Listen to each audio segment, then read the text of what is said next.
Hello, welcome. Devlin here, and it's time for another edition of the Mondo Nostalgia Radio Show. I never tell you what number it is because I can never remember. I know we're in the 157 or something. It kind of blows my mind when I think of how many I have put out there because, you know, I don't know. I can't think of anything I do that would be 157 hours long, except maybe sleep, and we'll leave it at that. Anyhow, I am excited tonight because this is a spontaneous one.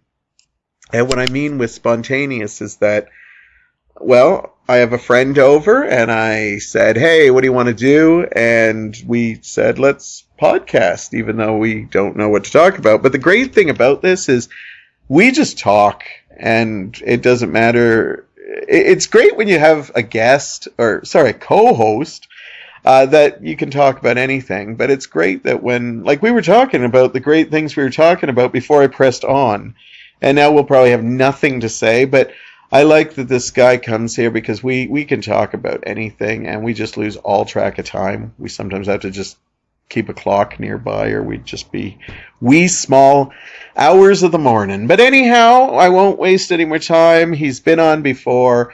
He's a regular. He knows what's going on. It's Mr. Luther Griggs. Hello, Devlin. Thank you for having me back. Yes, I'm glad you came back, because I don't know if I shared this story, but you actually were one of the only guests that actually recorded a segment of this twice, because we actually lost your segment. Mm-hmm. I was actually surprised when we recorded the next part of, or re-recorded the next part of that you didn't bring it up. And listening to that sometimes is frustrating for me because I talk about the same things. And it's like, anyone listening would be like, he said that, like, you know, like exact same thing 10 minutes ago, and I'm like, oh, dang it, like, and I know that probably doesn't happen, but it's something I experienced. And if I recall, it was the second time you were on the show. Okay, I think you've been on 3 times now. This is your third. I lose track. I think it's my third, yeah. But anyhow, it was the first part of it. Yes. Which made it difficult. Yeah. And that's why I didn't want to mention it. So basically what happened is we recorded the episode, and then what happens is Corda will go and edit this, and she gets the stuff off this little machine, and she's probably giggling right now hearing this story because we never mentioned it. And what happened was, when she went to go get it, she could not find the first part. Now, this is how amazing Corda is. She went online, and I think she tried something like 19 different things. And she was digging up stuff that had been deleted on this thing months ago. Yeah. But she could still not find the first half. Okay. And she felt like, oh my God. And then I remember having to call you up and saying, could you come up? And you were amazing because you had a little bit of time before you had to go into work or something. Maybe. You had to be somewhere. Possibly. So I remember we rushed you in, or I may have had to go to work or something. Or it might have just been last minute. I think it might have just been like, hey, we didn't do this thing. Yeah. Do you want to come back? And I'm like, yeah, I'll come like right now if you want, or next day or something. And so we literally had to try to recreate the first part that was leading into the second part, which made it difficult. So I thought if I called it out in that episode, it would be a little weird. But here we are now. You were awesome, and I don't know if I can have you back if Heather loses this one, because she's going to say it must be Luther, because it never happened any other time. But you know what's funny is, and I think there's like a community of people online who are like this now, but there was a girl who was in my college program who, like, consistently, every time she would use a computer or use or like making something on a computer, it would shut down. She would lose stuff all the time. She's like, I've had this problem my whole life, and I think it's like, this might be weird or like, you know, kind of superstitious, but I think some people have just like a weird electric like aspect to them where they affect like electronic devices. That might sound weird. I don't think I'm one of them, but well, we'll find out. That does happen. If I call you next week and say, well, if we're going to make it to our release date, we're going to have to talk about whatever. And since we don't know what we're talking about, this could be weird. But So let's talk about what's going on in your life. What do you got going on? You know there's nothing going on in my life. You got music. You were just telling me. Yeah. See, again, we've talked a good hour and a half, and now nothing. You're doing stuff with your bands? Yeah, well, for a while, my bands, I'm in 2 bands. I don't know if I've disclosed this on the podcast That's before. Okay, shout it out. There's some plugs. I'm in one band called Bad Crush, and we're kind of like a pop punk, not like new pop punk, but it's like poppy punk music, kind of surfy, kind of fun punk music. Yeah, so that band's called Bad Crush. And then I'm in another band called Stay Down, which is like a heavy hardcore punk band. And we haven't really been doing much lately. Bad Crush played a show a couple months ago, I think, at Into the Abyss, that record store on Lock Street. And but yeah, we've been trying to record, but everyone in that band is pretty busy, and so hopefully sometime next month we'll be recording. Hopefully, we're actually playing a show at This Ain't Hollywood on April 10th. With this band called Uncontrollable Urge, and they're really good, really good local band. And then my other band, Stay Down, we haven't done anything in a long time, just because our guitar player was in Japan for a month. Oh, okay. And that could cause problems. Yeah, but he's back now, and I think we're going to be jamming again this Friday.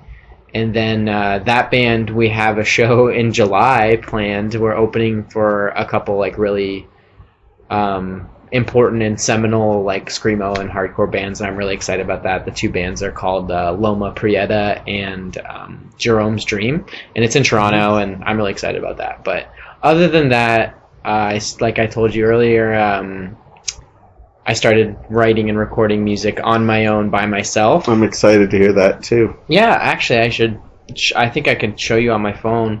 But yeah, I want to start doing that more, just because like I think I have a lot of musical ideas that I don't get to address in those bands, and so many ideas that I'd like to pursue more. And I think it was more, I started doing it to try and challenge myself to record with the cassette karaoke machine that I have. I literally just like plug my bass guitar in and record stuff and do vocals, and like I have a plastic garbage pail in my room that I do drums with, but if I like just stick a microphone in it, it just sounds like it could be a kick drum, maybe. That's awesome. Yeah, so I'm doing that, and well, it reminds me of Bohemian Rhapsody when they were trying all different sounds to see what it was. So that's exactly what you're doing, and I'm sure Queen wasn't the first people that were doing that. I'm sure cavemen were beating rocks when they were coming up with music. Yeah, but I've done maybe 2 or 3 songs so far, but I want to get like at least a 10-minute long tape to release, and I don't have like a name for it or anything yet, but it's kind of like because I recorded all straight to cassette, so it has like a lo-fi quality to it, and I'm trying to do like 80s new wavy like goth kind of music. Cool. So yeah, that's what I'm doing music wise currently. I'm not as active as I'd like to be, but trying to be as more active as possible. There are people that are probably exhausted just from you mentioning you're in 2 bands and writing your own music, but that's still not enough for Mr. Griggs. That's awesome. And the comedy? Yeah, well, you came to my last comedy show. Yeah. It was a show I co-hosted with my friend Jesse Goyette, and it was a charity show for... Did you raise a lot of money? I think they raised at least $250, which is apparently the most they've ever raised. Good. Yeah, so that was cool. And Jesse and I are hoping to do more. I was planning another comedy show for this week, actually, but it just kind of fell through. I had some people drop off, and I just didn't really have the energy to redo it or jig it or anything. But yeah, I think all summer Jesse and I want to be co-hosting more comedy. I think we were thinking of doing local comedians and stuff. Yeah, for sure. Well, you had some amazing comedians there, and one came from Toronto, wasn't it? 2 of them. 2 from Toronto, Devlin was the only one from Hamilton, and then we had a guy, I can't remember his name. I think his name was Jeremy Cooper. I feel bad because sounds familiar. I think that's his name. He was really funny. He was Surprisingly, very funny, yeah. I have never seen him before. Surprisingly funny. Not only did you forget the guy's name, but you were surprised he was funny. Yeah, No, I'm I don't kidding. know. I'm busting your balls. Sorry. Yeah. Just the way you said it. Definitely- Surprisingly, we just got Yeah. this guy off the street. Yeah, well, it was just sometimes because the headliner, she's from Toronto. Her name's Claire Belford.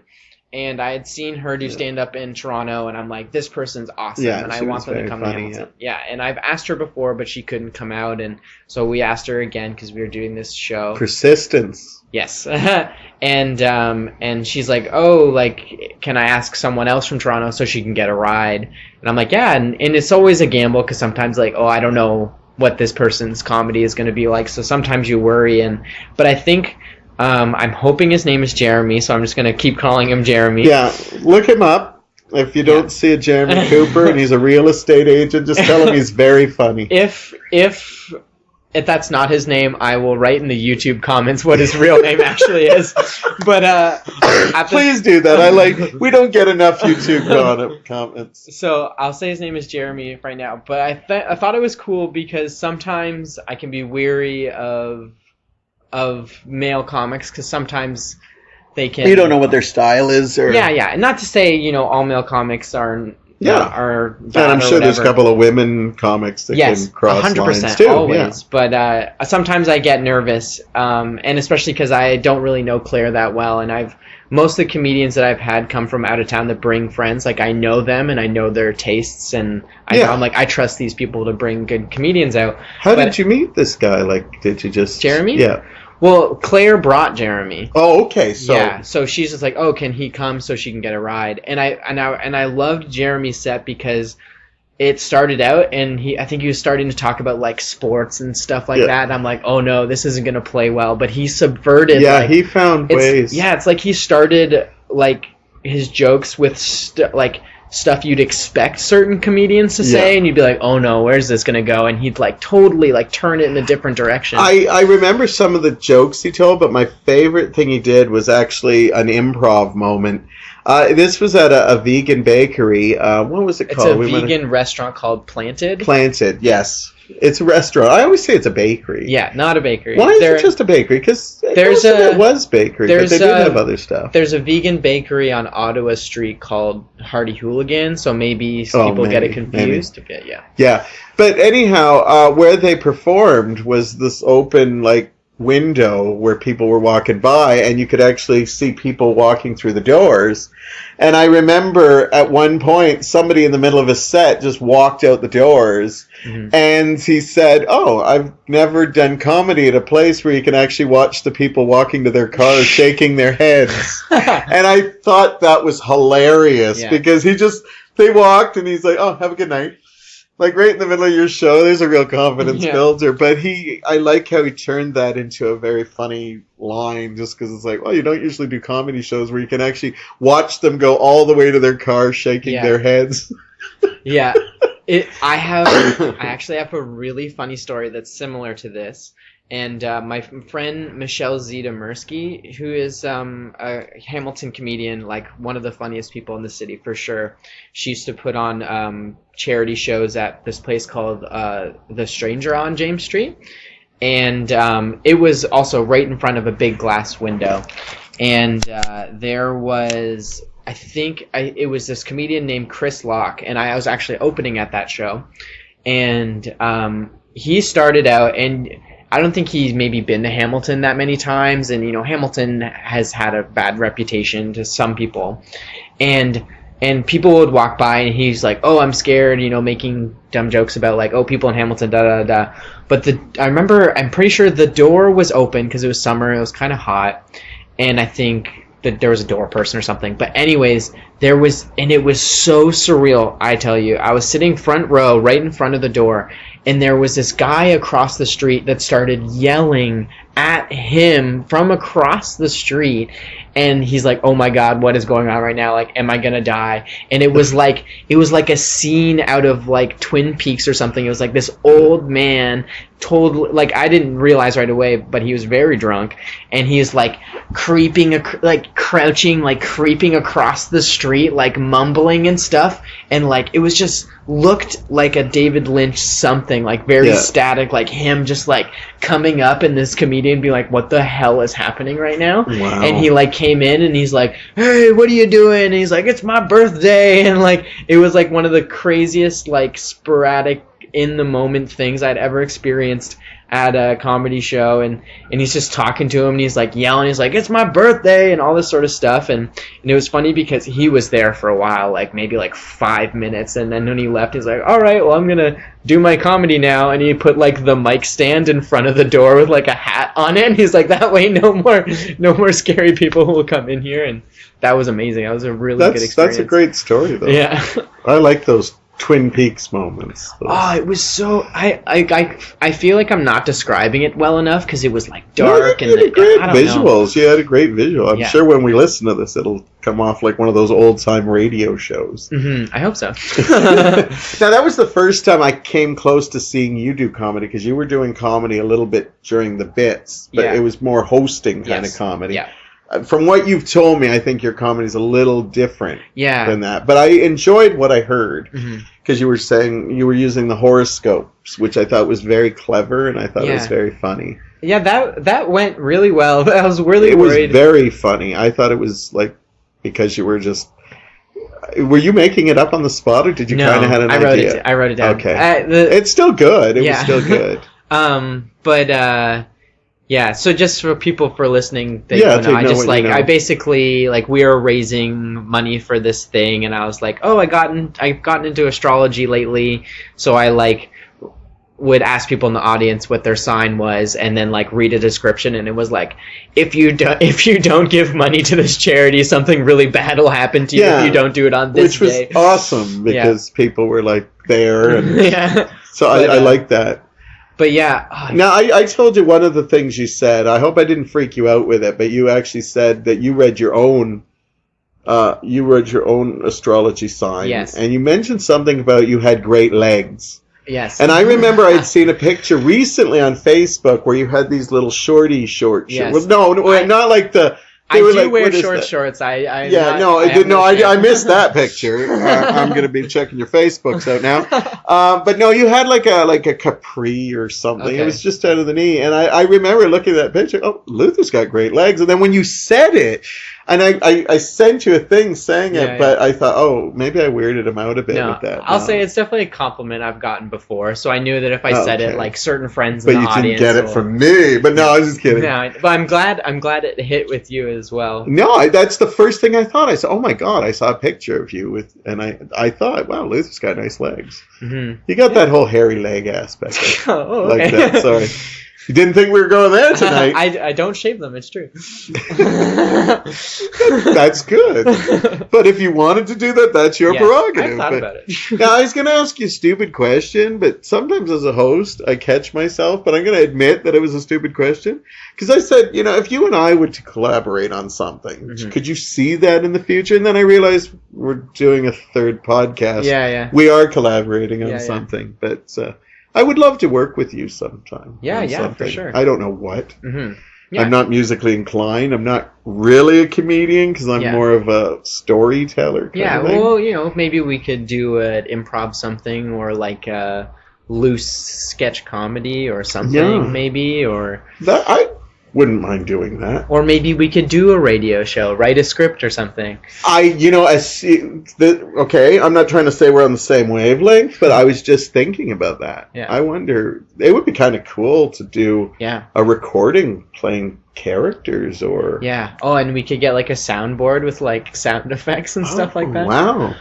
I think this is where you're hearing something that I hope happens in 2019. Yeah, that would be cool. Because I think it'd be great to just do even if, you could do a story, but even if you just did a conversation and I don't know what kind of character you're going to be, and I'm just like two people at a dinner or something, and it's like we'll figure something out. Speaking of which, my head's going crazy now. Yeah, I kind of want to do this. That would be cool. Yeah. Maybe next time I'm over. we didn't have an idea for this podcast, but now we have plenty of ideas. Think of some ideas. I'll think of some ideas, but I like the idea because I I'd love to play off you because I think you'd have great. But we've never done a conversation where we were different people. Yes, yeah. Even if we didn't do different voices, we could have different stories. But we should, that'd be good. Look into it. That'd be a good idea. Into it.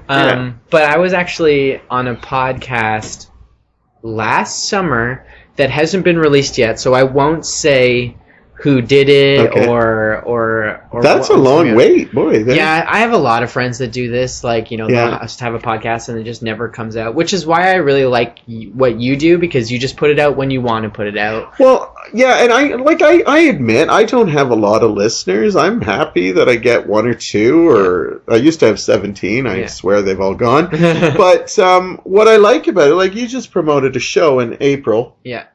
And this one is going to come out, like, it'll be the next week.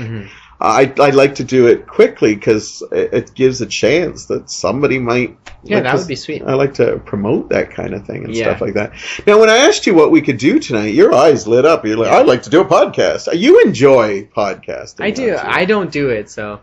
But what I was going to say about you'd be awesome at doing a podcast. I hope so. Yeah. And I like how yours is just talking, but I'm always like, I gotta think of something. It has to be something like what I was gonna say. I was on one last summer that's still not out, but it was very much like there were comedian friends, and I didn't know.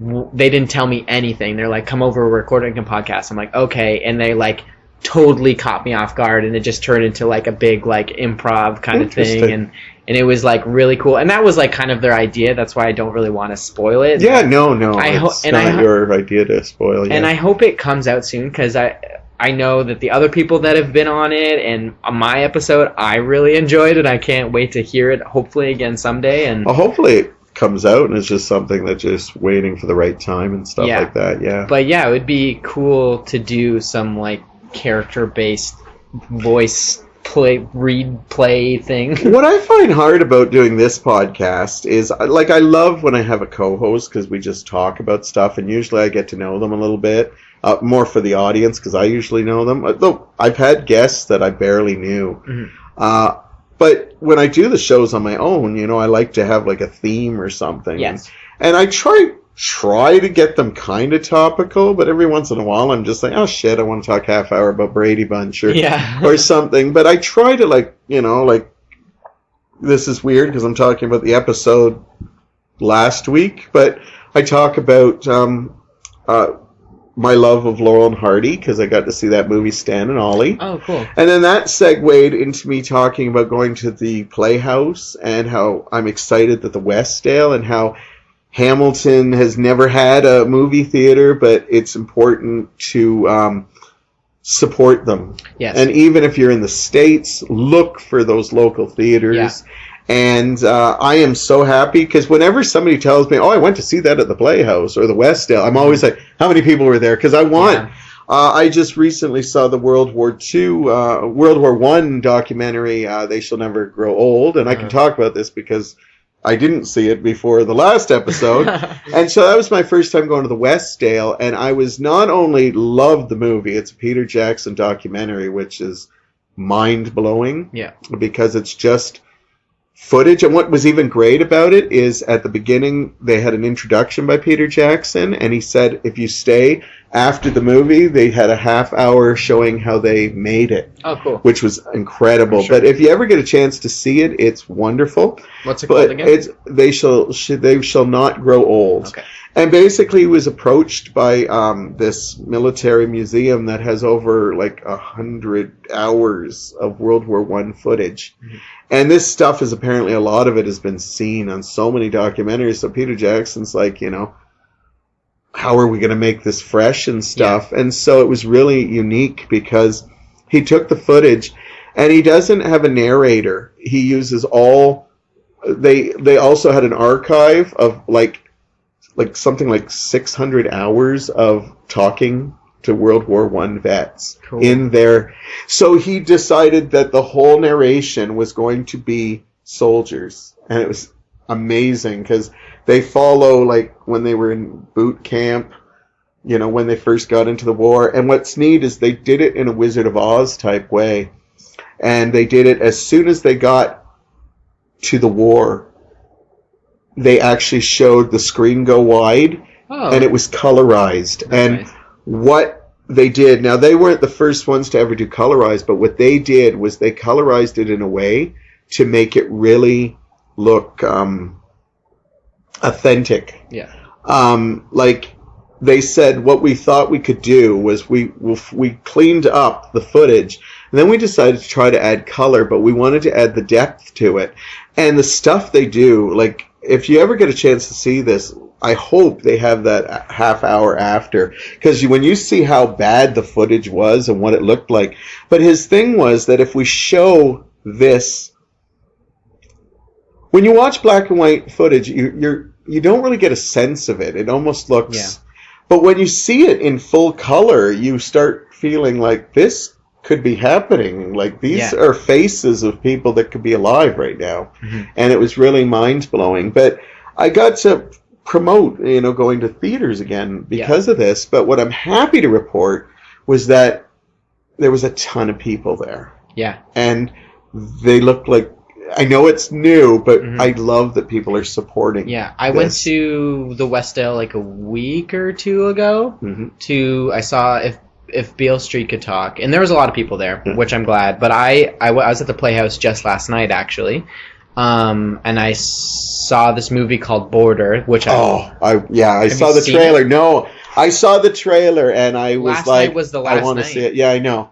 There was no way I could get out to it. Yeah. But I saw the trailer and it was mind-blowing. I didn't see the trailer. Yeah. The trailer gave nothing away. In fact, it just made you go, I want to know more. Yes. And I've heard the best thing you can do is not know anything about this movie. Well, the thing is like and I just want to talk a bit about small theaters really quick, because I went to Ottawa recently, and they have a lot of old theaters, and I went and I saw Cold War in an old theater, and it's called the Mayfair Theater, and wicked place. People were so nice too, and we're gonna go to a couple others, but my girlfriend and I we just didn't really have time to do as everything we wanted to do, and we kept wanting to go to the Princess Theater in Kitchener-Waterloo, which is owned by the same people as Playhouse, and just like talking about how like sometimes there's not a lot of movies we want to see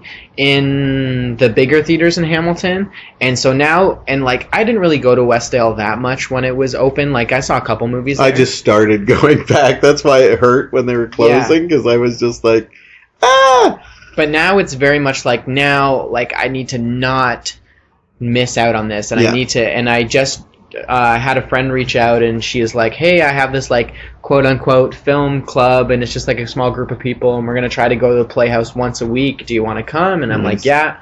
So I went and I saw Border last night. And I also want to say, the Playhouse is wicked. Like, the seats are so nice, which is weird to say about a movie theater because they're just seats, but like they're so comfy, and it sounds really good in there. Yeah, it does. And it was hard the first time.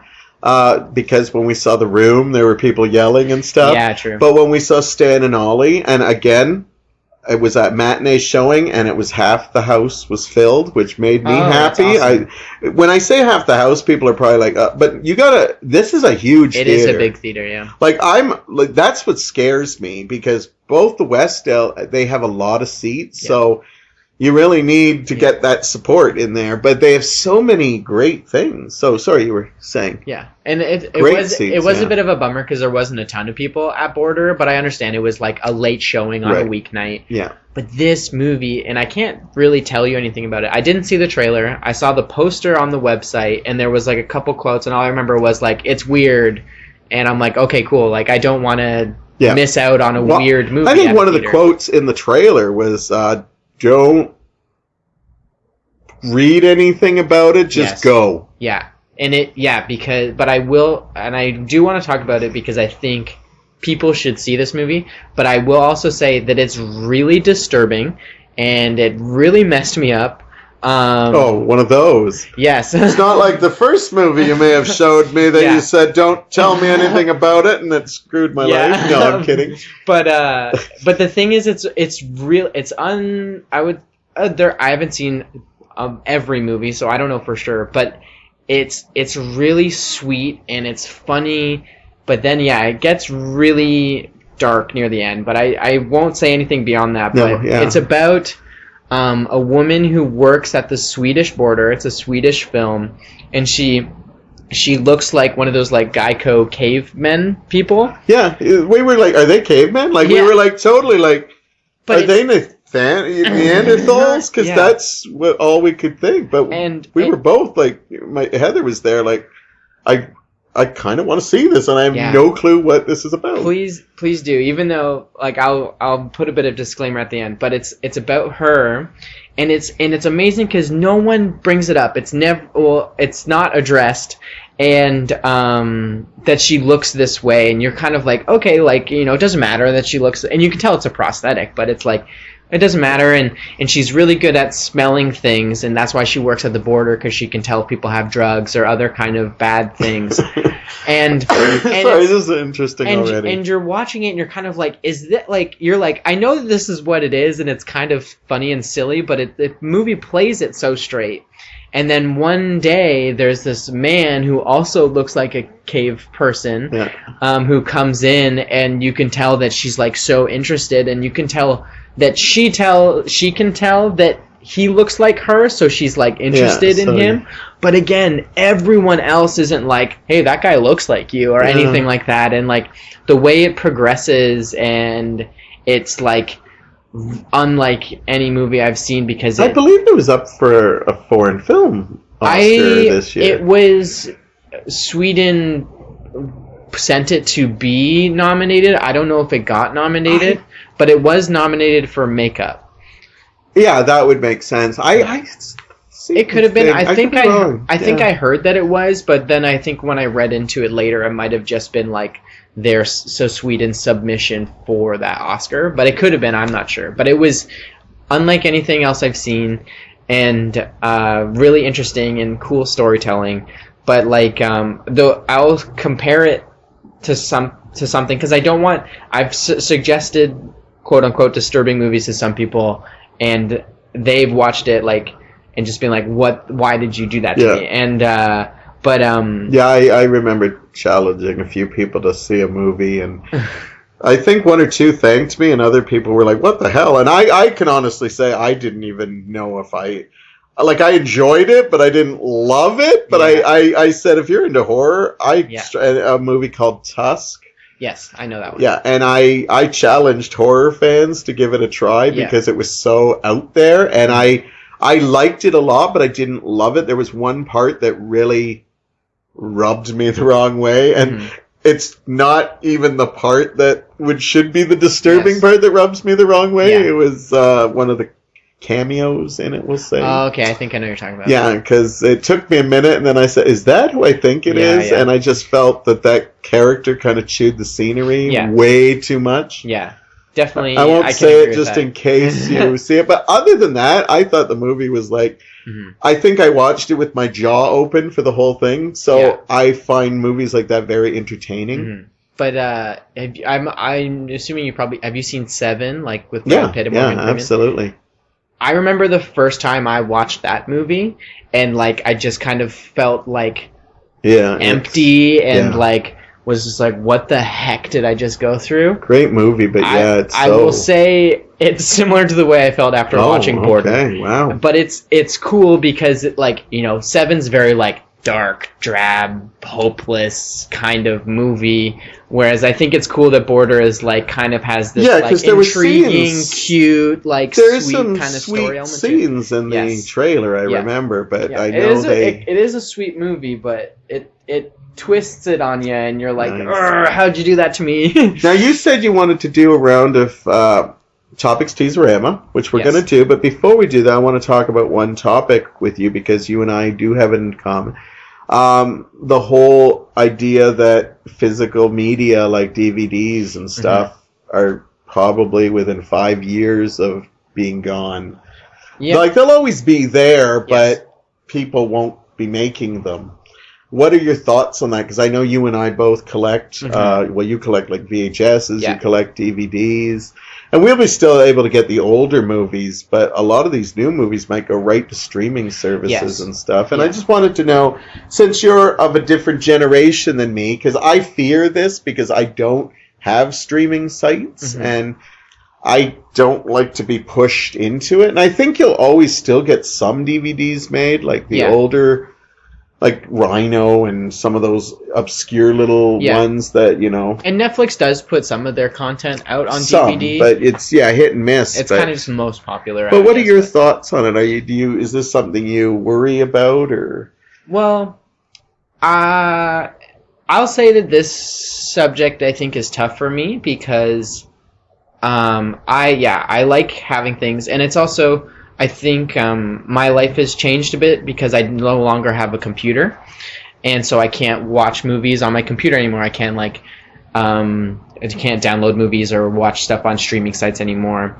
So I have a DVD player and I have a TV. So now I just get DVDs from the library and buy DVDs. I'm huge into VHS. I spend way too much time looking for them and buying them. But it's I like it, and I like I'm sure you can connect with this as well, but I like being surrounded by the things that inspire me and make me happy. Yep. So I you've seen my room, I have movies on display all over, really. Yeah, and I love that about you, that's why I brought this, I wanted to talk to you a little bit about it, because for me it is... But you I love that I looked up and that was your favorite movies, or like you said, you change them up a bit, but I like that these are currently the ones that are in your heart. Yeah, and I love doing that, but I will also say that the amount of garbage that our world produces in general scares me. So sometimes I'm maybe it's good that we're not making these things, especially having worked at Value Village or working at Cheapies where we buy and sell stuff, and you see the amount of things that people don't buy, and the amount of things that might get thrown away, or that's just a good point. I never thought of it on that angle. and it's and it's tough because you think about I love having something in my hand, and I love putting the disc in and stuff like that, and I do, and I always will, and but I do think of it that way as well, and I think is it really worth it? And I know that that's not the reason why movies are only going to be available on streaming services, but I do think of it that way, or how textbooks are online, so it's a good thing that less paper is being used and stuff like that. But I'm always going to have physical copies, and I want, if I ever have kids, I want to make sure that they have the experience of looking through stuff and putting it in, and it's just because I love that, because sometimes I'll be I want to watch a movie, but I don't know what I want to watch, and being able to look at a shelf full of stuff and being what can I do? And I know you can do that online too, but it's it's different. It's a different thing. And I like that you brought that up, because that's something I wouldn't think of. And here's Mr. Old Man Conspiracy Theory. My thing is that if we leave it in the hands of streaming, they're in control of what we see. And if there's a rare movie that's hard to find, you know what the feeling it is when you go to a video, a used shop, and you find some rare movie that you've heard about and you can't believe it's in your hands. Yes. But a lot of the time, they're not on streaming sites. Yeah. What if it's a garbage movie? We're now going to the fact people don't like Showgirls, so we're not going to stream that anymore. Or, I'm just using that as an example. Yeah. And I don't like that kind of control, as in we're going to tell you, you still have a great library to choose from, but what about those really little obscure things? It's almost are they financially putting them on there? It could come down to that. I will say from my perspective, anything you consume, it's up to you on how you consume it. And I would compare it to oh, I'm going to go to a DVD store, but they only have the DVDs that they stock. True. Or the movie theater only plays the movies that they want to play. And so I think it's up to each and every individual to be like, what do I like? What do I want to see? What do I want to consume? And you have to, like, you know, find articles or talk to people and be like, hey, these are the things I like. What do you think I would like? What don't I know about? And you have to hear it from them, and it's your job to go out and find it, whether it be in a DVD store, a movie theater, or a streaming service, you know. And I know there are some movies that I've spent hours looking for online trying to find, or like taking a very long time to download, and knowing that I couldn't get a hold of that movie any other way, or would have never been able to see it if I couldn't find it online. And I'm thankful for that. But I think it's anything, you know, you can discover something cool, have it be at a movie theater or a DVD store or streaming, but that's just my perspective, I guess. Very cool. Anyhow, we're going to take a short break, and we'll get some new beverages, and you guys can get some new beverages, and when we come back, we are going to go into Ryan's box of Topics Tease-O-Rama. I'm going to definitely let him know, because this is the third time we'll be going into it, and he gets a kick out of these. So once again, anybody who's listened to the other ones, you have no clue what we're talking about. We could talk about life, we could talk about movies, we could talk about lots of sexual things, but Luther suggested it. He's our co-host, so I'm blaming it all on him. Anyhow, we'll be back after this. When Ohio's first drive-in theater opened in 1939, Ohio Steak and Barbecue was already in business, serving their fine Temp-Taste brand meats. Today, you can still enjoy their fine Temp-Taste brand products at the concession stand. That's right. In addition to soft drinks, popcorn, and candy, you can also enjoy hot dogs, hamburgers, French fries, and Temp-Taste barbecue. So, no matter what you've got a taste for, we've got it at the concession stand. And now, during intermission, is the time to enjoy it. Our tender, flavorful hamburgers with golden brown, crispy French fries is an old American treat. Or try our juicy hot dogs that are cooked with infrared heat, so the flavor is never... Temp-Taste barbecue is an all-time favorite. Tasty morsels of beef bubbling in a tomatoey sauce. Now that's real eating. From Temp-Taste, since 1937. Sorry, dying of cough here, sorry. That's not a smoker's cough. That's I'm overcoming a head cold, and this is my remnants. Welcome back. That's a great intro. You know. I'm back with my co-host. Luther is here, and he wanted to do some Topics Tease-O-Rama. So, for those of you regular listeners, you know that Ryan, my friend Ryan, did a box for me, and we still have episodes, or envelopes. Yeah. And basically he made these, so I don't know these. I won't lie, earlier in the Topics Tease-O-Rama, it would be me writing them and my co-hosts. Yeah. I'd make them do 5, and then if they picked them, that's fine. If they didn't, we used it for the next people. But these have been fun, but a warning here. Ryan has a twisted little sense of humor, so these could be strange. Sometimes I don't even know what they are, but Luther's pretty smart, so we'll figure it out. It goes. Also, if any of my friends are listening, you don't know what Topics Tease-O-Rama is. Yeah, explain. Yeah, I'll let you do it. I guess I technically don't. I've never done it before, do you? But it's just want me like to do envelopes with topics in them, and then we just try and talk about whatever it says. Right? And we can talk as long as we want about a topic. Yeah. Usually I put a time limit. I won't. We won't go into the wee small hours of the morning. But usually I put a limit on it, and then we talk about, like, if we find a topic that we talk the whole half hour for, we go. And if not, it's like, I don't know what else to say about my love of pickles. Because you just never know what's going to be on here. So, let's go. You should write me some Topic Tease-O-Rama questions. So I open the envelope and then I tell you what it says? Yeah. Okay.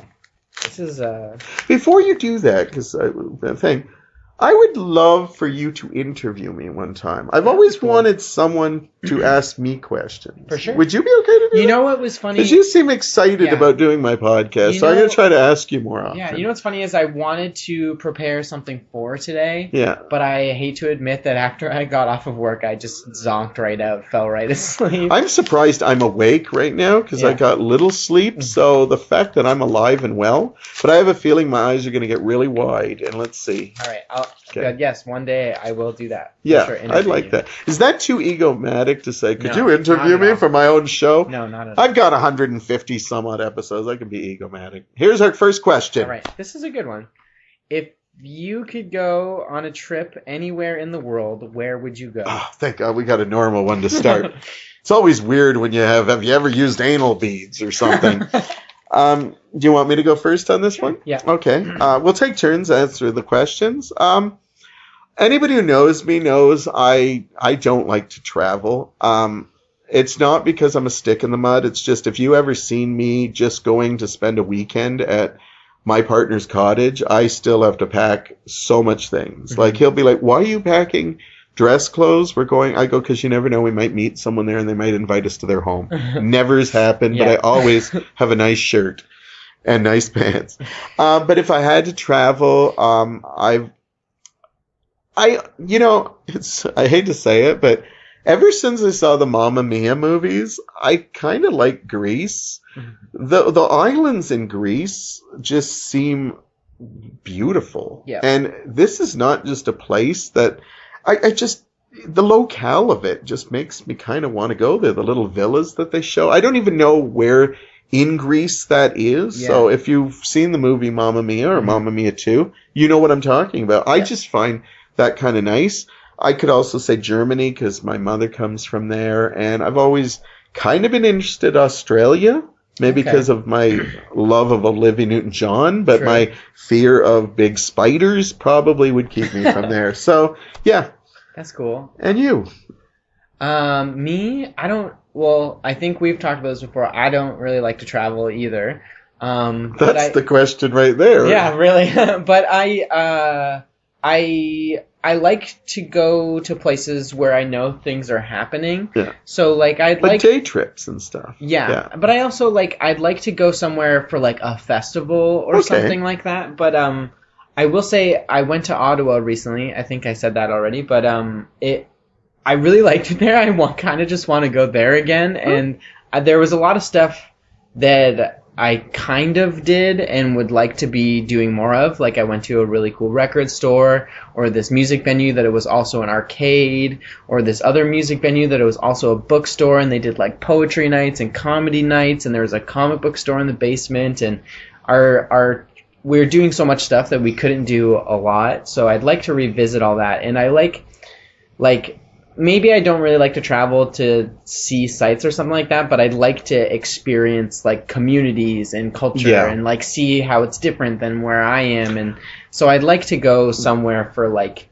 I don't know, like a South by Southwest festival in Houston, Texas or something like that. I could see going to something more like that. To me, like when people say, don't you ever want to go to like a resort or a cruise? And I'm thinking, I don't really drink. Yeah. And a lot of that, when I see people's pictures, no offense, I look at your pictures on Facebook, it's basically lounging by the sun with a drink in your hand. Yeah.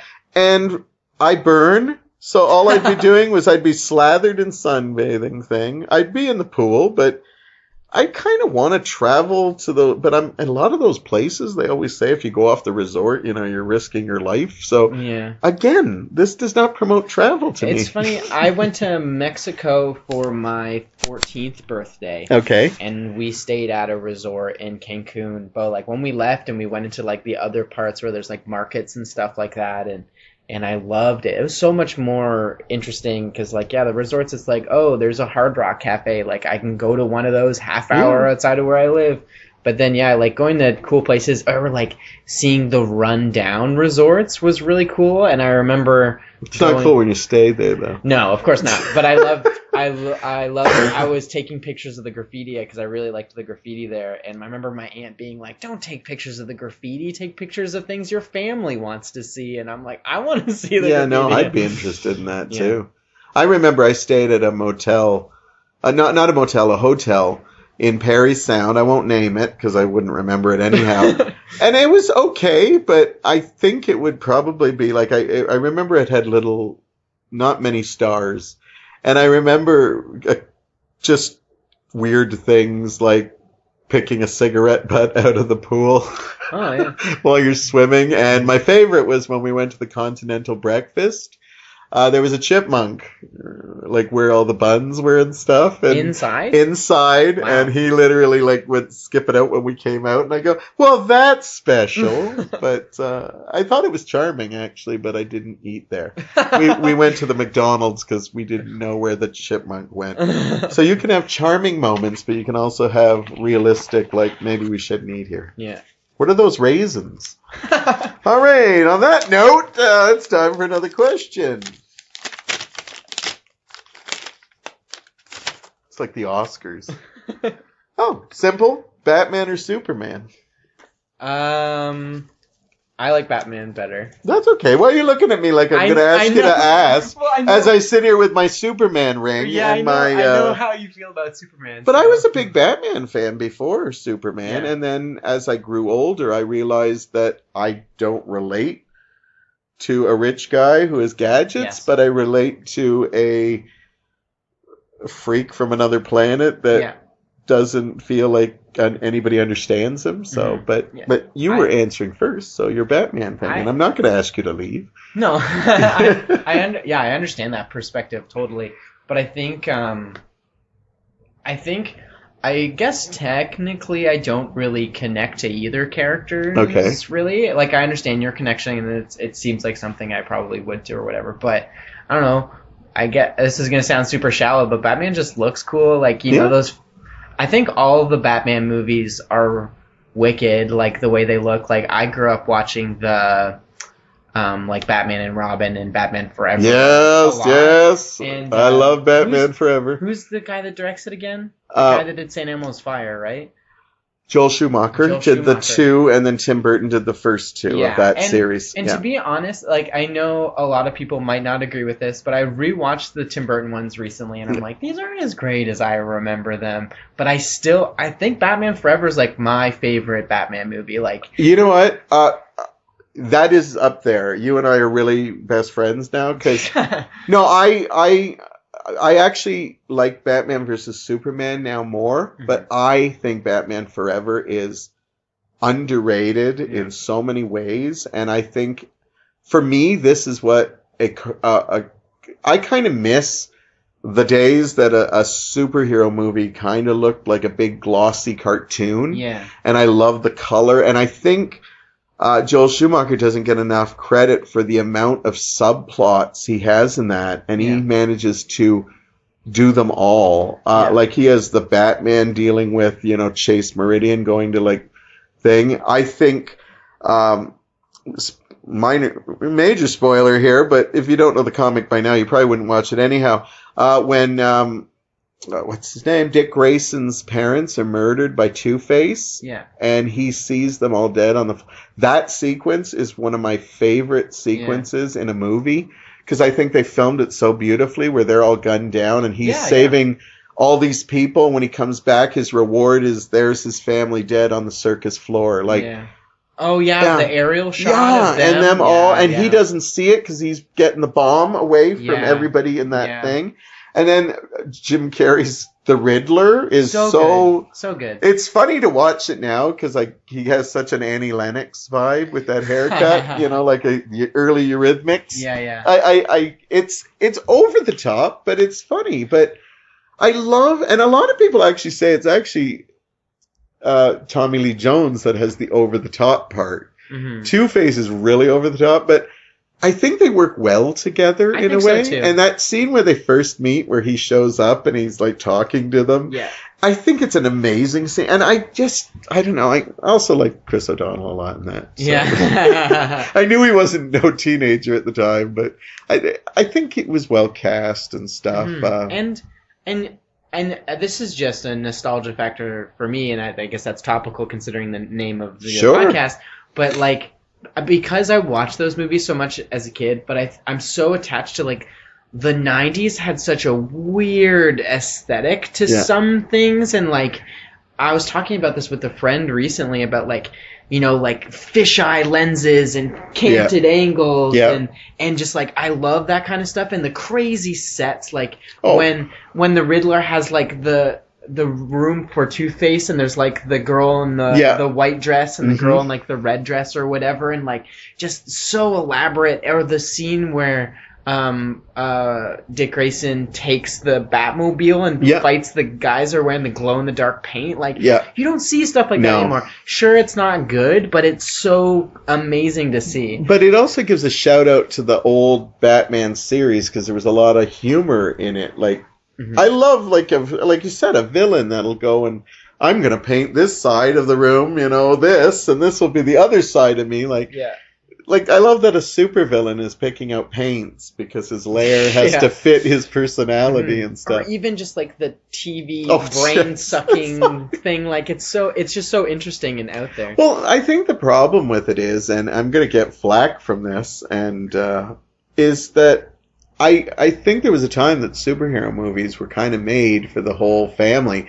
Even the Tim Burton ones are kind of dark, but not really. Yeah. Though I always thought the second one's pretty. I like some of the imagery in the second one, but I actually find that one a little boring. There's a lot of press conferences in there. I do love Catwoman though. I wish I was just like a Catwoman movie. Yeah, no, that was not the Halle Berry one we got with the weird ear things. But one thing I will say, I don't know if it's ever been said on this podcast, but a friend of mine that was on this show, Larry Smith, a great comedian in this town. Cool. He told me something I've never done, but I'm going to tell it to you because it might blow your mind a little. Okay. He said that he recently watched the Tim Burton Batman movies. Yeah. And he actually decided for some weird reason he had an old TV and he actually took the color off of it and watched it in black and white. Mm-hmm. And he said that it actually works better as a black and white noir film because it was shot like that. Yeah. And I was mind blown because I thought I can actually see it even though I've never seen it. And I actually like the Tim Burton one. I'm like you. I liked all of them. I actually thought when I saw Batman Begins, I really liked it, but I actually thought there was more death in the first Batman because Joker was like spraying lethal gas and killing all these people at Gotham. And I'm like, why are they talking about the Nolan ones? But my dream was when Nolan's series was done that they were going to say we're going back to do the Schumacher Burton ones again. I wish. And in that style, I would love that so much. But a little love for Superman since he's my favorite. I know he gets a lot of dorkiness. I think Henry Cavill has brought a coolness to him. I think as much as I've said this before on my show, Christopher Reeves will always be my Superman. But Henry Cavill, I don't think I'm even saying that right. He gets Superman. And he has brought so much depth to that character. Mm-hmm. I wasn't even the biggest fan of Man of Steel, but I can still see he knows that character and he gets the isolation, the fear of you could be loved one minute and then Batman's trying to kill you the next. Yeah. And I think he's kind of given Superman a little bit more depth. I love also that, as I said, I used to be a big Batman fan and then I started watching Smallville and I started getting a sense of I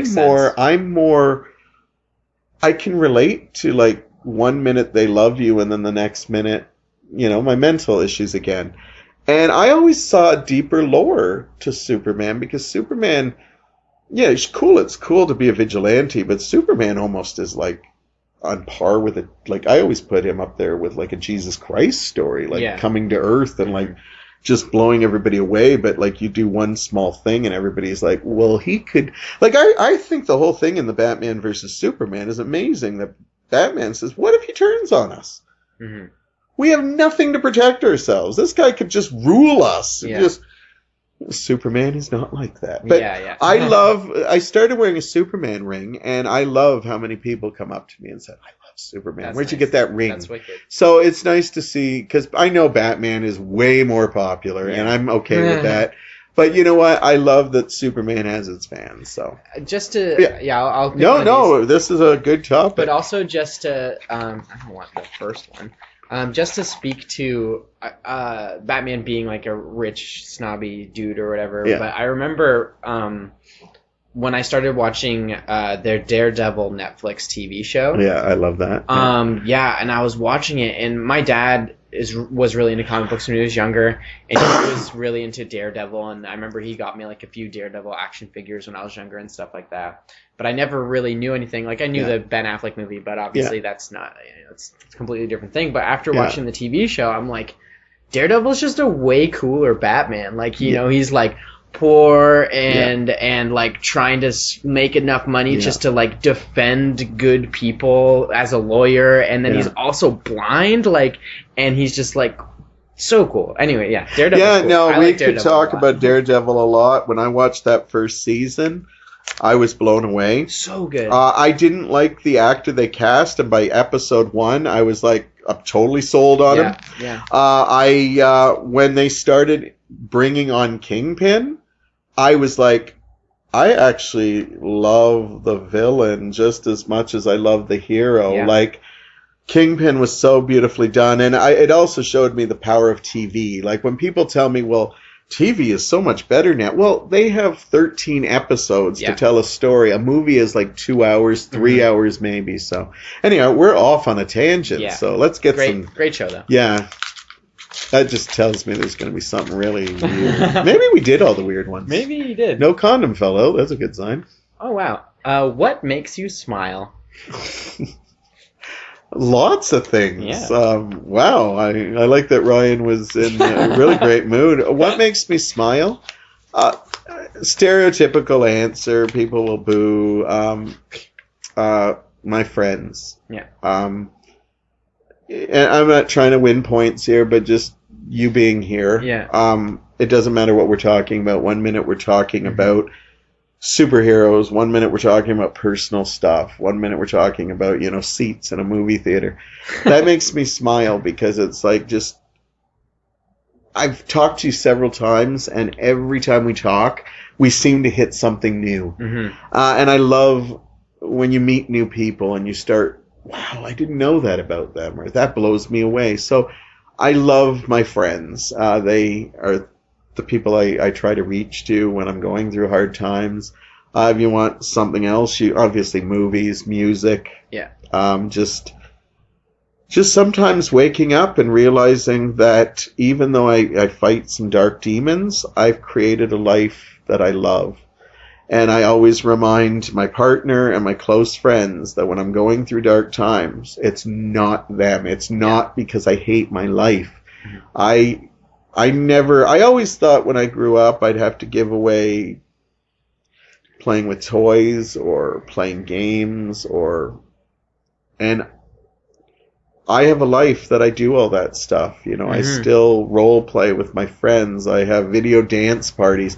You didn't see this growing up with your parents. Mm-hmm. They talked about doing that when they were young, but I found out, you can do all that stuff in your 50s. Yeah. So that's my teaching moment, Luther, that when you get older, you can still do all the stuff you love. I plan on it. Well, I always, at every dance party, I always joke, when we're 70, it's going to look rougher, but we're still going to be doing it. So what makes you smile?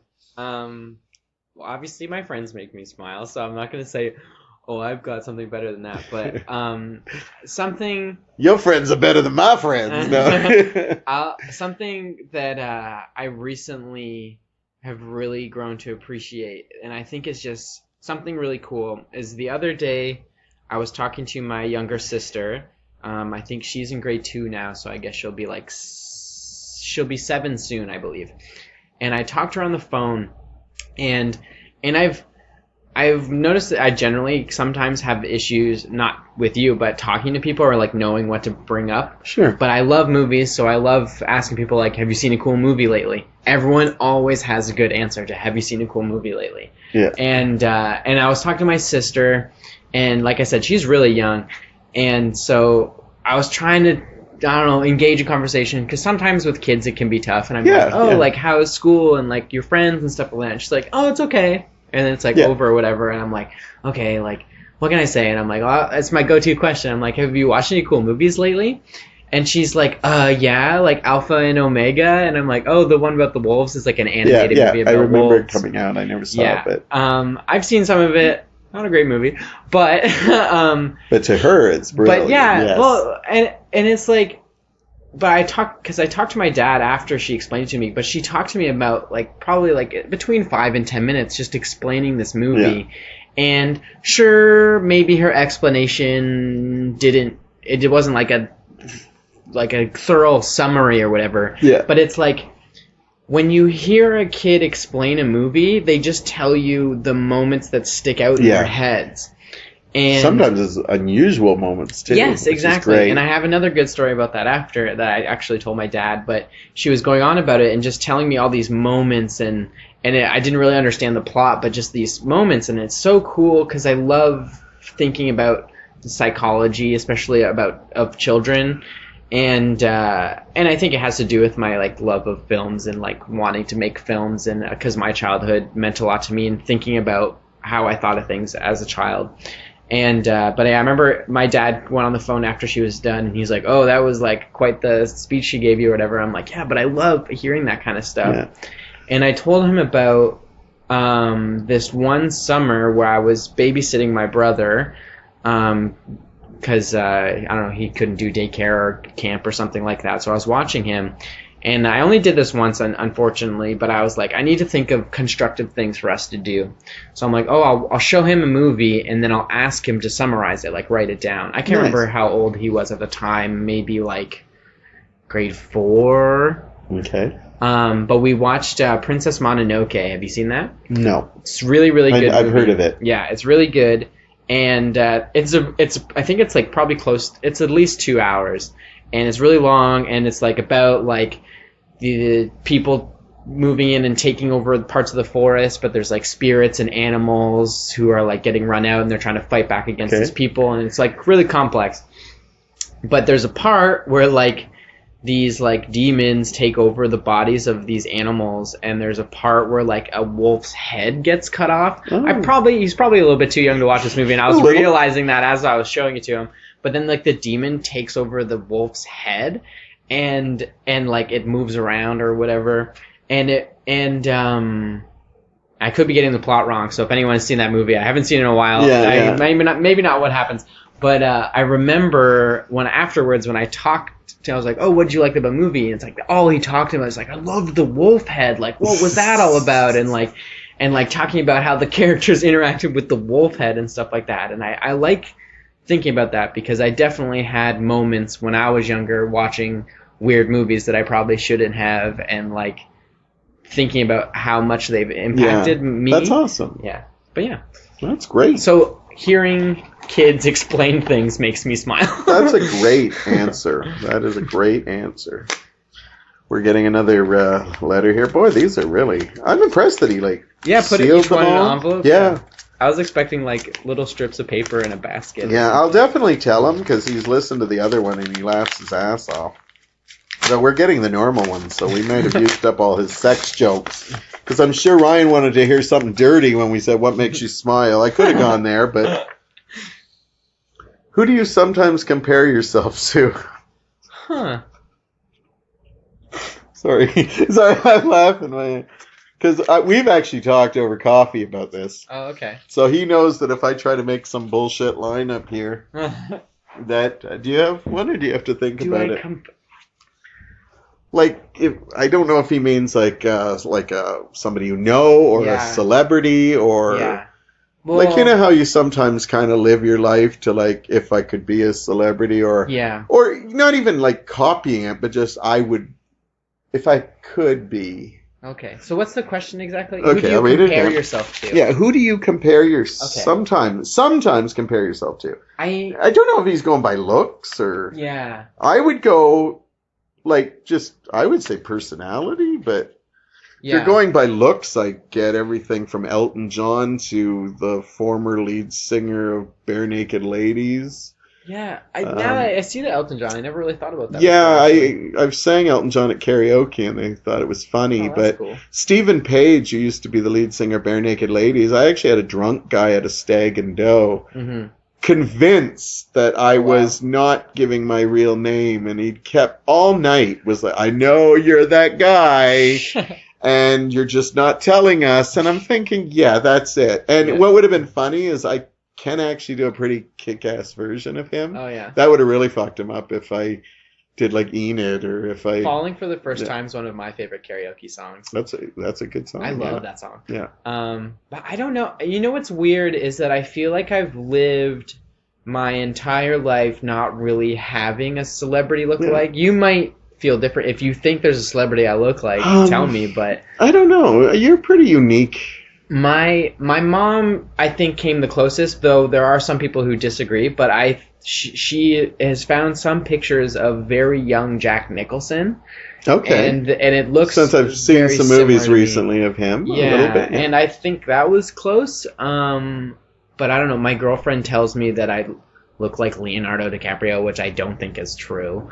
Or like. Well, I think because you have your hair blonde, and you're not a natural blonde. Are we giving away something here? No, I'm okay.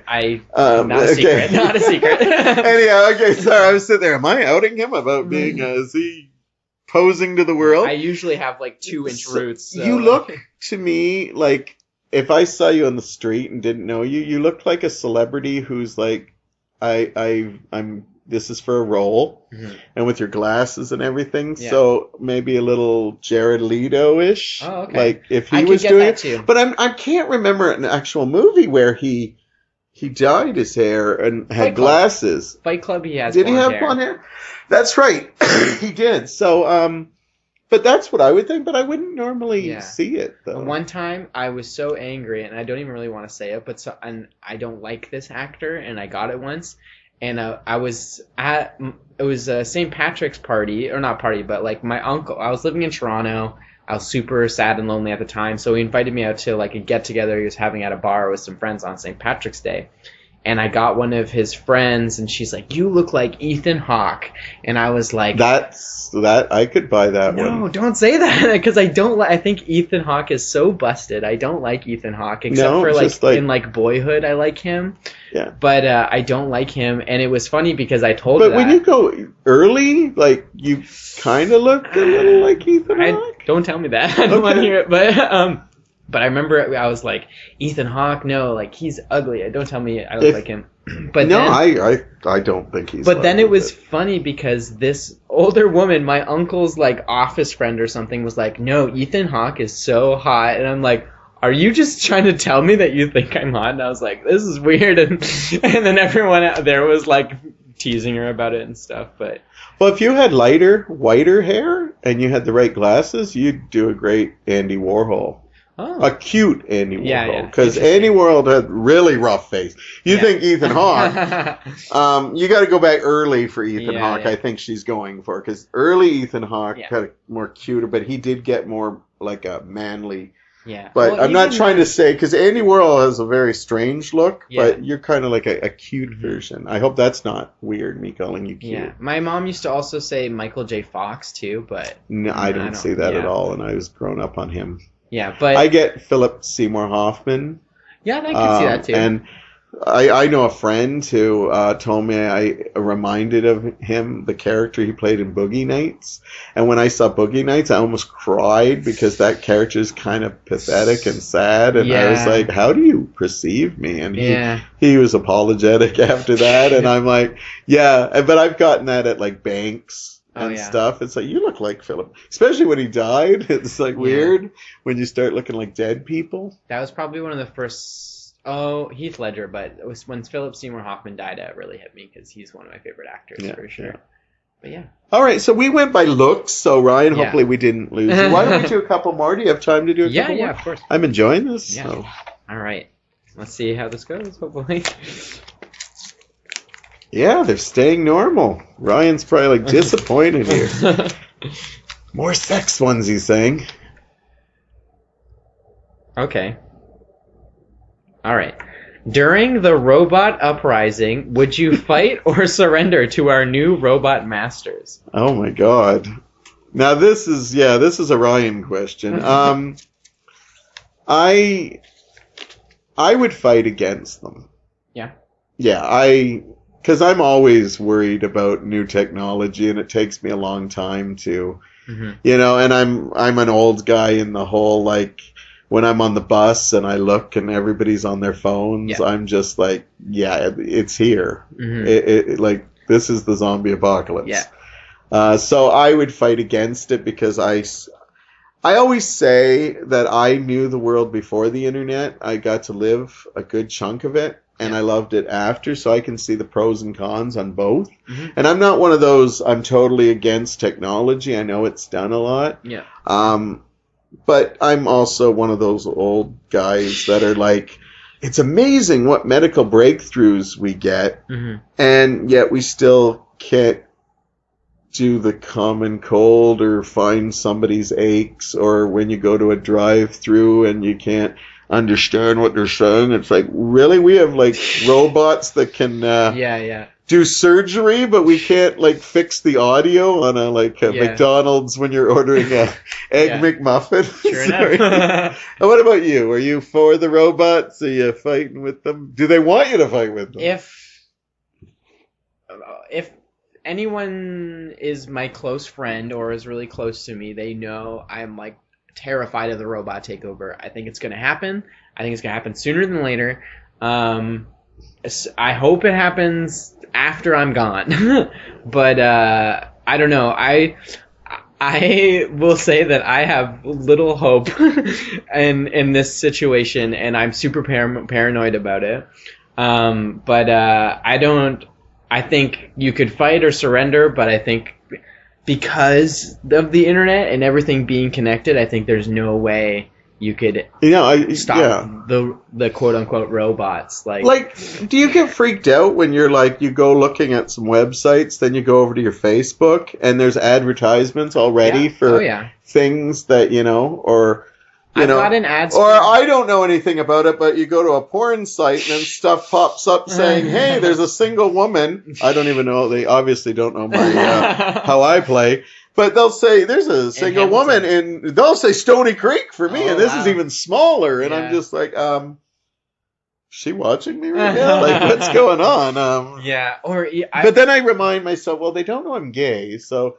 They're getting that wrong. So. I've even gotten ads for stuff I've talked about on cell phones, and like not searched for it and like been talking to my cell phone and get ads for that. But that's a whole other story. Like I told you, I'm really freaked out and paranoid about this kind of stuff. But it's like it's too far gone. I know this is the way the world's moving, and I think everything will be too progressed by the time we realize we shouldn't have done something, which makes me so angry because how many movies and books and TV shows. Yes. It's like, why are we doing this? Why do we keep making mistakes when we have novels, we have 2001, movies telling us about Robot, Ex Machina, like don't do it. Just little ridiculous things, and I keep hearing things in the news. Like, didn't I just see in Gattaca where you're like can make the gender of your kid and make them perfect? And it's like, why are we tampering with? Yeah. Here's a question for you, and I have an old guy, young guy opinion here. Okay. When you think of the future, like hopefully the distant future, do you picture Star Trek, or do you picture Mad Max? Because I picture Mad Max. I want to be positive to say I sort of see why people want to see that, but when I watched Mad Max Fury Road, I kept thinking, this is the way the world's going to go, and I hope I'm way gone when it happens. Though there probably won't be as many vehicles. I think it'll all be on bikes. Yeah. And not like motorbikes, like Schwinn's. And... I think because I think there will both exist, because I think at least in my perspective, the world is creating, unless we fix it, and I think this is something that the world can fix, is that I think there's a huge class divide, and I think something like Star Trek could exist, and then like there'll be neighborhoods that are like Mad Max, where people have nothing, and it almost like I almost think of it as like Cloud City in Star Wars, where like you never see what's down there in Cloud City, but everyone's living in these really tall buildings, and what's down there? It's probably people killing each other for gasoline. How many movies have we seen where they just decide, let's build a city over top the scum? Yeah, I think RoboCop and stuff all did like.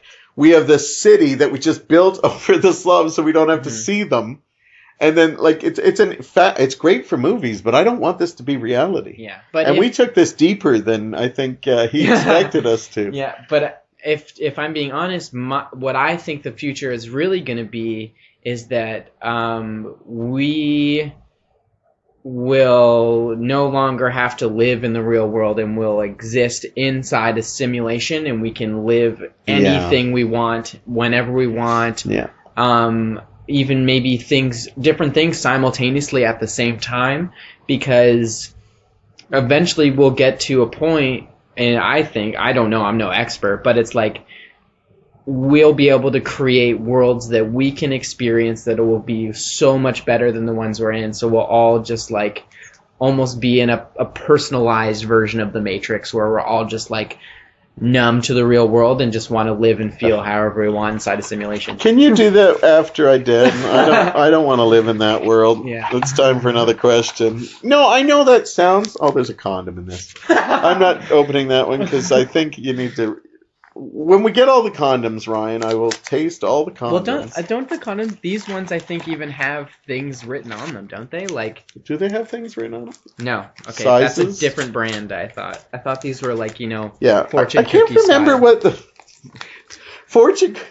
Yeah, like, Sorry. When you open the lid to like a Jones bottle and it says like, live your life well or something like. No. I thought. What's a Jones bottle? Like a soda, like Jones soda. Oh, I thought it was lube. No. Sorry. I thought you were talking like condom stuff. No. But I think there is like brand that has like, each one says something. There's something funny about the idea of a fortune cookie condom. Like when you're finished, you get your fortune told, and here's your lottery numbers. You get something for it. While you're down there, could you read my fortune? Oh, that's horrible. All right. Another shady topic. Sandals with or without socks? Without. Yeah, I if my friend Gary is listening, we actually had this topic. Not this topic, but my friend Gary and I talked about, and he goes, I have to wear socks because I have bad feet. Well, so do I, but I'll still crank out the... Yeah, it's a weird... It's just... You got to be a really confident guy. Yeah. Like, if you're a really hot guy, you could probably get away with it because I'm not looking at your feet. I think socks and flip-flops are kind of trendy right now, too. With, like, young people, it's like you almost see it all the time. But these are people that are wearing activewear all the time or wearing pajamas to Walmart and stuff. Maybe they're just always to and from the gym and bed. Well, one of my they're not even going to the gym. I told them at Value Village we need to change activewear to cozy, comfy clothes that we sit and eat chips watching TV in. Because every once in a while you see people that are literally like, okay, she's going to go to the gym or, but you see a lot of people that they're not going to the gym. They just it's easy to put on and, don't look at my camel toe and... Get us another question. All right, we'll do good. 2 more because we just said the word camel toe. Where do you go from that? This question. I forgot what the condom questions are. Let me open one. Oh, there's questions with condoms. Yeah, it's like, what flavor do you prefer? Oh, okay. But we didn't get all the condoms, so it was a very hard one to answer. See, he wrote all the flavors, and so we did answer it. So, just quickly, since we did get a condom, so Ryan doesn't think Thank you for the condoms, Ryan. What's your flavor? Bubblegum, fresh mint, chocolate strawberry, or island punch? Oh.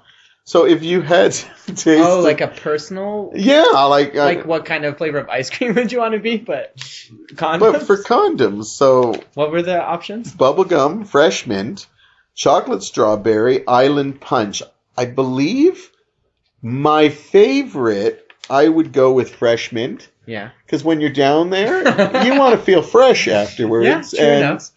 You know, although it's weird if you're going down on a condom, I don't know, it just would be like tasting latex. Yeah. Bubblegum would scare me because you might start chewing. Yeah, true enough. You know, I blowing bubbles down there. I was gonna say bubblegum, but you want to go for Island Punch? yeah, maybe. Chocolate strawberry seems they work weird. too hard for that flavor. Yeah, true enough. All right, so here's our other question. 2 more questions. Okay. If you could leave Earth and start your life fresh on another planet, would you? Why or why not? Oh, that's... There's a movie about this, a Canadian film called Another Earth. Okay. And I've never seen it, but maybe we could watch that one day. Anyways, go on. Oh, would I leave Earth to go to another planet? I think everybody would be a little bit interested to at least go up into space, but to relocate on a planet that I'm assuming that you're like, I'm picturing like if they're building colonies and would you want to go? I think there's some interest there, but I don't think I want to rebuild things, not to mention if you went with a group, like, you know how they always say, like, when we go to Mars, we're going to pick a group of people. Well, what if you find out those people are assholes? Yeah. You have to build a life, and these are the people you're working with. Like, that would suck, you know? So for me, I think it'd be interesting, but I actually knew a guy who was in the running for that. I don't know if he still is. Oh, wow, that's crazy. But he was in, like, the top 100, but I don't know if he made the listing. That's great. And I was like, wow, because you're leaving all your friends. I couldn't do it. I think for me, that would be for somebody who starting out in life. I think I've worked so hard on stuff to start over and not knowing. If you said, we're going to put all your favorite people, like your friends, and send you to a place, I'm there. You know? I always thought it would be great if you could get a cul-de-sac and, you know, Luther lives here, you know, my friend's there. And then, you know, they're all close. Wouldn't that be wonderful? That's what the simulation's for. There you go. What about you? You going to another planet? I wouldn't. I think it just has a lot to do with the, like, we already talked, like, I don't like to travel. I know, like, and it's like I like Hamilton. I like where I live now, and it's like if I want to go to another world, like I'll just go to, like, I don't know, Europe or like you know, South America instead. I never even thought of that. We both said we don't like to travel. If I can't pack for going to Parry Sound, God hell no, what am I going to bring from Mars? Tuxedo in case there's some, you know, proper thing. So okay, well, that's a hard no on that one, Ryan. No. That's got a condom in it. I can tell, unless he's got other sex things in there, but I can't. Cock ring? That would be that small. I said cock ring. I don't think I've said as many dirty words in front of Luther in all my life. That might be true. Oh, this is hard. Uh-oh. Never spell the word hey with 3 Y's. The word hey with 3 Y's indicates you want intercourse. Have you ever hayed? Wait, have you ever hayed? Hey. Okay, Ryan, we've learned from these questions. Ryan lives a very interesting life. I don't know if he does all those Tinders or all those other dating sites, but I'm guessing he does because this question sounds like them. Yeah. I'm going to have to say that I have never hayed anyone. I have did intercourse with people, but I've never said the word hey. Yeah. I don't know. I can't even think of what the weirdest thing I ever said to get intercourse was. I've always known the people. Yeah. Let's go a little dark on this. I've always said, I did a one-man show about how I learned about sex and stuff, and I always, at the end of it, said that I kind of wish I was a bit more of a slut when I was younger. I really do. I think I would have been good at it. But I always had this weird thing that I tended to only wind up with friends. So I'll give Ryan a little bit of dirt because that's what he's looking for. He already knows this, but I always joke. I've only had a couple partners in my life, but Mike is the only straight, gay partner I've ever had. Everybody else was straight that was just experimenting. Yeah. I won't name names, obviously. I'll save that for my memoirs. But they were all like... I can honestly say we were friends, and it just happened. Yeah. And it was very beautiful, and I stayed friends with all of them, but they all went on to marry women. Yeah. And I never felt like they used me or anything. It just felt like it was natural at the time. It may have happened multiple times, but it was a nice experience. So, yeah, but I always kind of wish I was a slut. And it's horrible advice, but I've told some of my nephews that when they were single that they should try slutting around now because don't just jump into a relationships, because I find a lot of young people jump into relationships, and I'm not saying go sleep with just random people, go see them, but I'm just saying enjoy that part of it, because just because you hit it off with one person doesn't mean that's going to be the person you marry. There are people you're meant to meet just for a little bit. And so have you Hayed? Hey! I haven't. Okay. Specifically, I don't know. Actually, no, I don't think You've never done the actual I've never said something to kind of been like, hey, let's get into it. I feel weird writing that. You know what's funny, though, is that the hey with 2 or 3 Ys is like a cultural thing now. I didn't know this, but when I learned so much from Ryan that I could just say that for fun to somebody and then didn't realize, I'm actually asking Luther for sex. Well, see, that's the thing. So it's good that I know this now. So that's the thing, though, is that when I was young and like I was on MSN and stuff when I was like, between 10 and 15 or whatever, that was just what people did, and I didn't see it as anything else, but it seems to have completely changed. And if you ever get Netflix or a chance to watch American Vandal, have you heard of that show? No.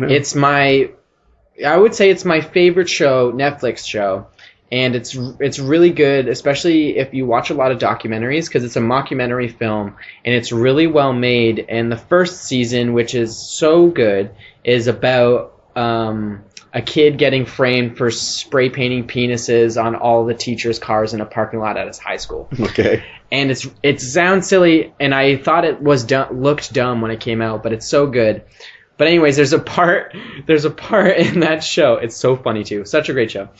There's a part in it where there's like this kind of like ugly, quote unquote ugly dorky kid in their high school who may be known for lying or whatever, and he's saying that he like hooked up with this popular hot girl or whatever, and no one believes him or whatever, and he's like, oh yeah, let me prove it to you, and he has like these text messages, and he shows them, and he's like, I said hi to her, and then she said hey with 2 Ys, and they're like, oh fuck no, like. So you knew what he was talking about from that show. I think maybe I knew before the show, because I think it is like kind of like a cultural thing, but I didn't know that. I never used it like that. But why do we need codes? Like, I don't know. People are shy and nervous, and I think it'd be funny if somebody wrote you like, would you like to have sexual intercourse with me?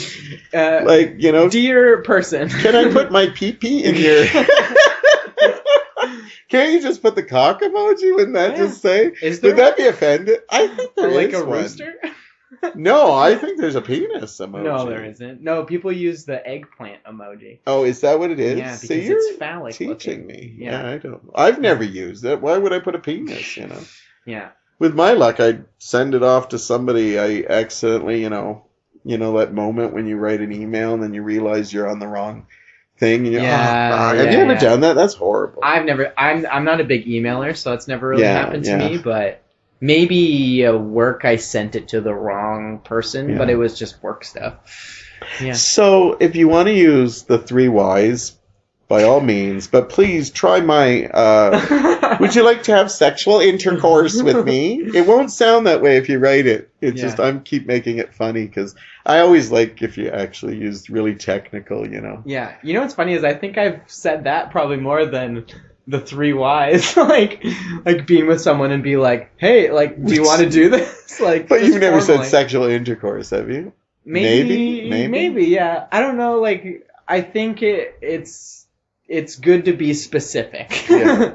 No, it is, because they always tell you, like, when it's good to talk about it in sex, because then you know what is that person liking this, or, yes, exactly. you know. But I think you still have to pick your words, because there's some, like, you know, I always like the word dink, but it's not... I have a funny dink story. I just think, you know, could you touch my dink there? I just don't know if that's sensual, you know, to say dink. It's not a sexy story, but it was funny because... We're bringing the word dink back after this story. I've always used that word. Don't be such a dink. We used to use that as kids. Yeah, me too. And I've always used that. And this is funny because I remember I was in college, I was in a project or something like that, and I think it was our location scout was having issues getting some places, and I was texting him so much and being like, hey, did this happen? Could you send me this paperwork? This, that, the other thing. And I said, I'm like, oh, I'm sorry to be a dink, but I really need that, like, today. And he told me that he Googled the word dink because he had never heard that before. And I think it technically has, like, some phrase that's like a rubber stopper or something like that. And okay, mate. And he's like, why are you saying that you would be that? And I love that they thought you're a rubber stopper, you know. I don't mean to be a rubber stopper. Yeah. But could you have sexual intercourse with me? And on that note, what a great way to end. Yes. And Ryan, we still have a couple questions. We have 3 questions left. Mm-hmm. Nice. And tempting, but I will save that for someone. Nice. Maybe I'll be Luther. I'll write you a box and you can do it with other people. I would love it. Well, you could do them too. I don't want to know them though. Oh yeah, that's true. The fun out of it. I recommend it to anyone. I think it'd be great. I've actually been enjoying this because I just like that.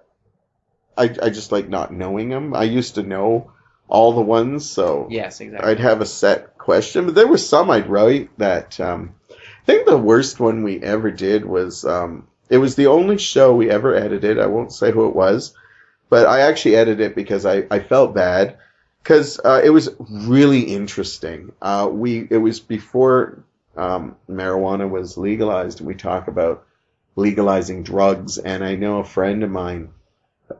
I think we talked about the topic for a good half hour, and it was an amazing, because I don't know much about drugs, and he was talking about, like, very open about all the drugs he had done in his life. Yes. And I loved it. And then after I finished, he just kind of had a look on his face, and I said, what? And he goes, my mom is going to listen to this.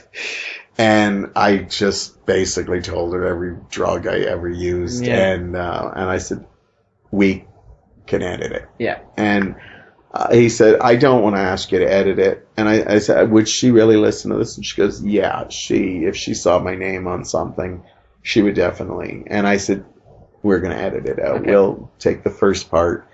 But we're not a scandalous show. If you want to share things, like he's shared lots of scandalous things, but no, we're not out to, like, ruin people, you know. Yeah. You know, their moms looking at them differently because of every drug. I thought it was wonderful that he was just so open with it. But then I forget that sometimes we get talking and you forget there's a recorder going. Yeah. So I'm not out to screw people over in that. But yeah, I would love some new questions. Yeah. And I would like you to come back.